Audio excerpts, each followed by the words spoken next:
शिक्षक पात्रता परीक्षा उत्तीर्ण पारा शिक्षकों को वेतनमान देने की मांग को लेकर मंगलवार को शिक्षकों ने राजभवन के समीप धरना स्थल पर अनिश्चितकालीन धरना पर बैठे।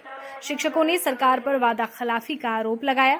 उनका कहना है कि पिछले 15 से 20 वर्षों से वे सरकारी स्कूल में पढ़ा रहे हैं और अब सरकार परीक्षा लेकर हमें नियमित करने की बात कर रही है, धरना जो न्याय संगत नहीं है।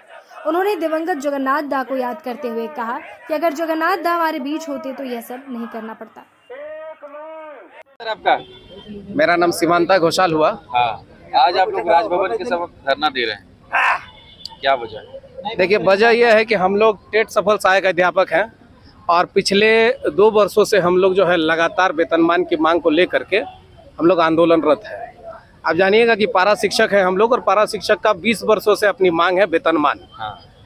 लोगों को लगता होगा, मीडिया वाले को भी बहुत लोगों को पता होगा कि पारा शिक्षक का अधिकतर मामला समाप्ति कर दी गई है, समाधान कर दिया गया है, लेकिन वास्तविकता यह है कि कुछ भी समाधान नहीं हुआ है। जहां स्थिति थी वो आज वही स्थिति है, सिर्फ मानदेय में बढ़ोतरी कर दी गई है और न तो हमें परमानेंट किया गया है, न हमें स्थायीकरण किया गया है और न ही हमें वेतनमान दिया गया है। 14,042 की संख्या में हम लोग हैं राज्य में। वर्तमान में 26,000 शिक्षकों की बहाली है। 50,000 सीट जो है वो क्रिएट किया गया है। 25,000 सीट हमारा है। हम उसी विद्यालय में पढ़ा रहे हैं, डिपार्टमेंट के अंतर्गत है। हम लोग चाहते हैं कि भाई जब डिपार्टमेंट में हम 20 वर्षों से हैं और एनसीटी एनईपी के सारे मापदंड को फुलफिल कर रहे हैं, महाधिवक्ता का परामर्श है कि भाई जो टेट पास है, जो टेट एंड ट्रेन टीचर्स है, उसको आप गवर्नमेंट एस्टेब्लिशमेंट पे स्केल दीजिए। तो आप सरकार महाधिवक्ता का परामर्श होने के बावजूद भी हमें गवर्नमेंट एस्टेब्लिशमेंट पे स्केल से दूर कर रही है। हमारी एक ही मांग है कि भाई जब महाधिवक्ता का परामर्श है तो आप हमें वेतनमान दे दो। 25,000 सीट हमारे लिए है, 25,000 सीट में हमको सीधे समायोजन कर दो।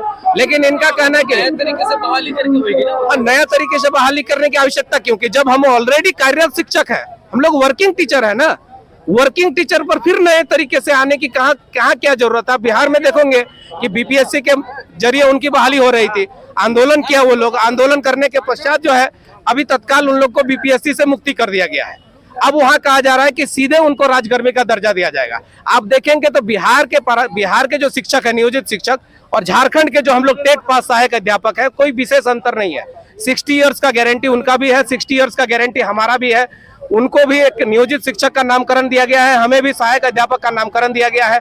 उनको पंचायत और प्रखंड शिक्षक का दर्जा दिया गया है, हमें भी पंचायत और प्रखंड शिक्षक का दर्जा दिया गया है। There is no difference between Bihar and Jharkhand. Difference सिर्फ इतनी है सरकार की मानसिकता। वहां के सरकार में जो लोग हैं, वहां के आदिवासी, मूलवासी और बिहारियों के लिए वो भला चाहती है, इसीलिए उनको राजगर्मी का दर्जा देने के लिए तैयार है। और यहाँ सिर्फ जो है आदिवासी मूलवासी का शोषण करने के लिए सरकार बनी हुई है।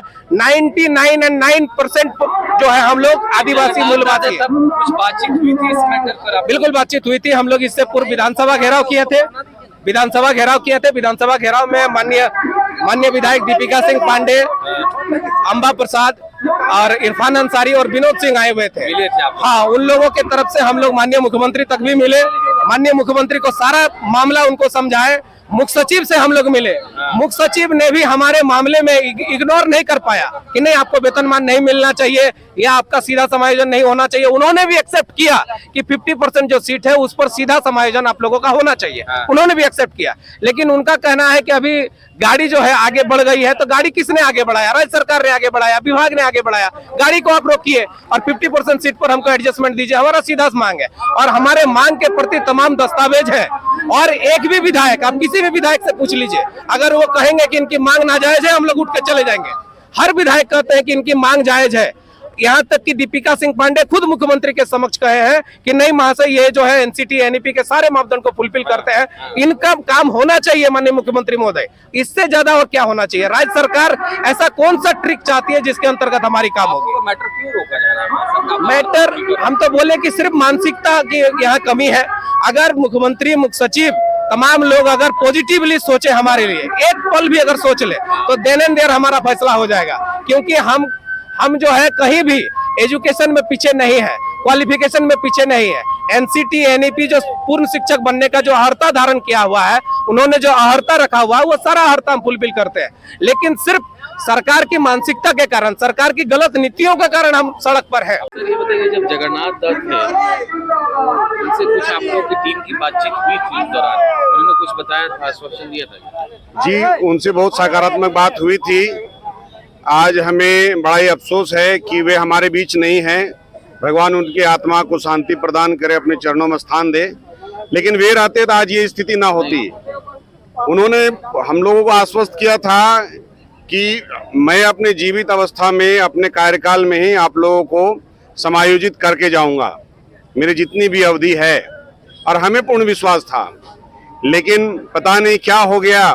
अभी स्थिति देख लीजिए, हमें 9 घंटा के परीक्षा से गुजारा जा रहा है। आपको भी भली बात ही मालूम होगा कि पूरे भारतवर्ष में एक शिक्षक बनने के लिए 9 घंटे की परीक्षा कहीं नहीं ली गई है, रिकॉर्ड है। फिर झारखंड में ऐसा क्यों? इससे पूर्व भी आप 2012 की नियमावली के अनुरूप लोगों को आप बहाल किए, वे केवल टेट पास थे। फिर हमारे लिए ऐसा नियम क्यों कि आपको सुपर टेट से गुजरना होगा, वो भी 9 घंटे का।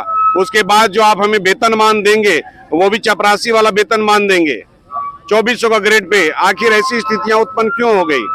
इससे यह साफ पता चलता है कि सरकार की मंशा नहीं है कि यहाँ के गरीब, आदिवासी, दलित, कुचले पिछड़े वर्ग के लोग आगे बढ़े। जो ये नए तौर पर बहाली हो रही है वो सही है, आप ये मानते हैं कि गलत है? एकदम सरासर गलत है, 100% गलत है। आप सोच लीजिए कि एक विद्यालय में 3 स्तर के शिक्षक होंगे। एक सरकारी शिक्षक जो 4200-4600 का ग्रेड पे पाएंगे, दूसरी जो बहाली होगी उसमें 2400-2800 का ग्रेड पे पाएंगे, और तीसरे जो हम पारा शिक्षक जो रह जाएंगे वे अभी 18,000 से लेके 23,400 का पेमेंट पाएंगे। अब आप सोच के देखिए कि संविधान के हमारा जो मौलिक अधिकार समानता का है वो कहां तक आप उसके साथ न्याय करते हैं। एक ही स्कूल में 3 से 4 तरह का वेतनमान दे रहे हैं, काम समान ले रहे हैं। काम वो भी व्यक्ति उतना ही आके कर रहा है, वो भी 6 घंटा बिताएगा, वो भी सारे रिपोर्ट्स बनाएगा, वो भी बच्चों को पढ़ाएगा, हम भी बच्चों को पढ़ाएंगे, लेकिन आप 3 तरह का वेतन दे रहे हैं। सोचने की बात है। ठीक है, अपना नाम बता दें। विवेक कुमार मिश्रा।